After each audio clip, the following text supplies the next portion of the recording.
There is a particular sound Oklahoma homeowners have started hearing more often than they used to, not a rattle, because this snake does not have one, but the soft, dry rustle of dead leaves shifting under a porch step or along the edge of a flower bed, followed by nothing at all. No slither into view, no warning. Just the sense afterward that something was there a moment ago and is not there now. Across the eastern half of the state, in neighborhoods that were built decades ago on cleared timber,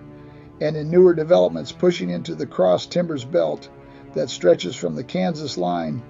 down toward Texas, one species of venomous snake has quietly become part of daily life in a way that would have seemed unthinkable a generation ago. The copperhead is not new to Oklahoma. It has always been here. What has changed, and what herpetologists across the state have spent the last several years trying to fully explain, is how many of them there suddenly seem to be, and how comfortably they have moved into the exact spaces where people live. For most of the 20th century, the copperhead occupied a fairly narrow place in the Oklahoma imagination, a snake mentioned in passing by grandparents who grew up on farms, a name attached to old stories about the woods, rather than a genuine present-day concern for anyone living in a subdivision or a small suburban lot. The wooded, rocky terrain the species prefers, the cross timbers belt of scrubby oak and rugged limestone outcrops that cuts diagonally through the eastern half of the state, was, for most of that century, considered separate from where people actually lived. That separation has been eroding for decades, quietly, the same way most long-term environmental shifts do, without a single dramatic turning point that anyone could point to and say, this is when it changed. The pattern first showed up the way most of these patterns do, not in a research paper, but in complaints. Wildlife rehabilitators and county extension offices across eastern Oklahoma began fielding a noticeably higher volume of calls about snakes in yards, snakes in garages, snakes coiled in the mulch beside a mailbox. And when biologists started sorting the reports by species, one name kept appearing far more often than any other. The copperhead, already the most commonly encountered venomous snake in the state, seemed to be showing up in places it had rarely been reported before. Suburban lots on the outskirts of Tulsa, subdivisions cut into the wooded hills east of Oklahoma City, small towns where longtime residents swore they had never seen one growing up and were now finding them under the back steps every summer. Local news stations in both major metro areas began running seasonal segments on the trend, the kind of coverage that starts as a light summer filler piece and ends up returning year after year because the underlying story never actually goes away. County extension agents, the local university-affiliated experts, residents call with agricultural and wildlife questions, describe fielding the same handful of questions on a loop every spring and summer. Why are there so many copperheads this year? Why do they keep showing up near the house? And whether something has fundamentally changed about the land itself. None of the agents interviewed over the years have been able to offer a single tidy answer, which has done nothing to slow the volume of calls. What makes the copperhead uniquely suited to spreading quietly is exactly the trait that makes it so easy to miss in the first place. Unlike the state's rattlesnakes, it gives no rattle, no audible warning of any kind. Its coloring, a pattern of hourglass-shaped bands in copper, tan, and rust, blends so completely into leaf litter and mulch that even trained herpetologists doing survey work admit they often find a copperhead by nearly stepping on it rather than by spotting it first. The snake's temperament compounds the problem. Copperheads are not aggressive by nature. They rely almost entirely on camouflage, holding perfectly still rather than fleeing when a person walks near, which means a snake that has been sitting 3 feet from a family barbecue for the better part of an afternoon might never move, never announce itself, and never be noticed until someone reaches into the wrong patch of ground cover. Herpetologists conducting field surveys in the cross timbers describe a phenomenon they have come to expect but never fully get used to, walking a transect line with careful attention and still nearly placing a boot directly on an animal that, in hindsight, was in plain view the entire time. If trained researchers doing nothing but looking for snakes struggle to spot them consistently, the odds facing a homeowner distracted by a hose or a lawnmower are considerably worse. Oklahoma's Poison Control Center has tracked a steady rise in reported snakebite cases over the past decade, and copperheads account for the overwhelming majority of them. More than every other venomous species in the state combined, the bites are rarely fatal to a healthy adult, but they are far from minor, producing intense swelling, tissue damage, and pain that can leave a hand or a foot compromised for weeks, sometimes requiring antivenom treatment and hospital stays that stretch into days. Emergency rooms in the counties surrounding Tulsa and Oklahoma City have both reported the same seasonal pattern, a sharp climb in bites through the warmer months as more people garden, mow, and let children and pets loose in yards that increasingly double as copperhead habitat without anyone quite realizing it. Veterinarians in the same metro areas describe an almost identical seasonal rhythm playing out with dogs, animals that investigate a rustle in the flower bed the way dogs always have, only to end up with a swollen muzzle and an emergency clinic visit that, veterinary staff note, has become common enough that most rural and suburban animal hospitals in the region now keep antivenom protocols on hand as a matter of routine rather than exception. The theories for why this is happening have multiplied almost as fast as the snakes themselves. The most straightforward explanation points to development, as Oklahoma's suburbs have pushed further into the wooded, rocky terrain of the cross timbers, a habitat copperheads have always favored. The snakes have not so much invaded new territory as had their old territory built directly on top of them. Under this theory, the apparent surge is less a population explosion and more a collision. Decades of suburban sprawl finally catching up to a species that never actually moved anywhere. Oklahoma's population growth over the same period concentrated heavily along exactly the corridors where the cross timbers meet the metro areas, meaning the counties seeing the fastest residential development are, almost without exception, the same counties reporting the sharpest rise in copperhead encounters. That overlap alone does not prove causation, researchers are careful to note, but it is difficult to dismiss as coincidence when the pattern repeats so consistently across separate,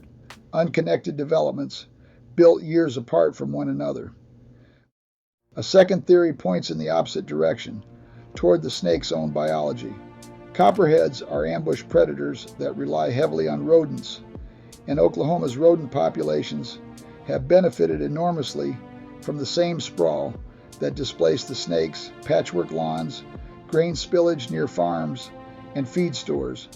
and the kind of cluttered suburban edge habitat, sheds, wood piles, overgrown fence lines that mice and voles thrive in. More rodents under this explanation means more food, which means healthier, more successful copperheads, producing larger litters and surviving at higher rates than they would have a generation ago. It is not that Oklahoma built more habitat for the snake directly, but that it may have accidentally built an all-you-can-eat pantry for the rodents the snake depends on, and the copperhead simply followed the food. Biologists studying prey density in suburban edge habitat have found rodent populations in these transitional zones neither fully wild nor fully developed, running considerably higher than in either untouched forest or dense urban cores, a pattern that has been documented in other states experiencing similar snake population questions and that researchers increasingly suspect applies just as well to Oklahoma's own cross timbers corridor. A third, more unsettled theory involves the disappearance of the copperhead's own natural predators, species that once kept snake populations in check across the eastern part of the state, including several hawk species, and, in some regions, larger predatory mammals, have themselves declined or shifted their ranges over the same decades that suburban development accelerated. Wildlife biologists refer to this kind of shift as mesopredator release, a term for what happens when the loss of top-level predators allows mid-tier species below them to expand largely unchecked. Nobody has definitively proven this is happening with Oklahoma's copperhead specifically, but the timing lines up closely enough that several researchers now consider it a serious contributing factor rather than a coincidence. The theory carries an uncomfortable implication that the very same land use changes reshaping the eastern half of the state, more roads, more cleared lots, more fragmented forest broken into smaller isolated patches, may have simultaneously pushed out the animals that hunted copperheads while leaving behind ideal, if imperfect, habitat for the copperheads themselves. Fragmented forest edges, the kind created every time a new subdivision carves into the cross timbers, are exactly the sort of habitat copperheads tend to favor, offering both cover and easy access to the rodent-rich open ground nearby, while larger predators that need continuous, unbroken territory to hunt effectively have far less use for the same fragmented landscape. What makes the situation genuinely difficult to pin down is that Oklahoma, unlike some states, has never conducted a comprehensive statewide historical survey of copperhead populations, which means there is no clean baseline number to compare against today's reports. Herpetologists are left working from incomplete data, snakebite statistics, anecdotal reports, isolated academic surveys conducted years apart in different counties, using different methods, all of it suggestive of a real increase, but none of it conclusive enough to state with certainty exactly how much the population has grown or precisely why. Funding for the kind of long-term multi-county monitoring that could answer the question definitively has historically gone to species considered threatened or endangered, a category the copperhead, as one of the most common venomous snakes in the region, has never come close to qualifying for, leaving one of the state's most consequential wildlife trends chronically understudied, simply because the animal at the center of it is too successful to attract the research attention that scarcer species receive almost automatically. It is entirely possible that some portion of the apparent surge is not a true population increase at all, but simply better reporting, more residents living closer to copperhead habitat than ever before, more smartphones ready to photograph a snake in the driveway and post about it, more awareness turning a species that was always common into one that suddenly feels omnipresent. And yet the people living alongside these snakes describe something that feels less like a reporting quirk and more like a genuine shift. Longtime residents of towns along the eastern edge of the state describe summers now defined by a level of snake activity around their homes that simply did not exist when they were children, a change they did not go looking for and cannot fully explain, only observe year after year as it continues. One recurring detail shows up again and again in these conversations, a specific, almost identical memory offered independently by people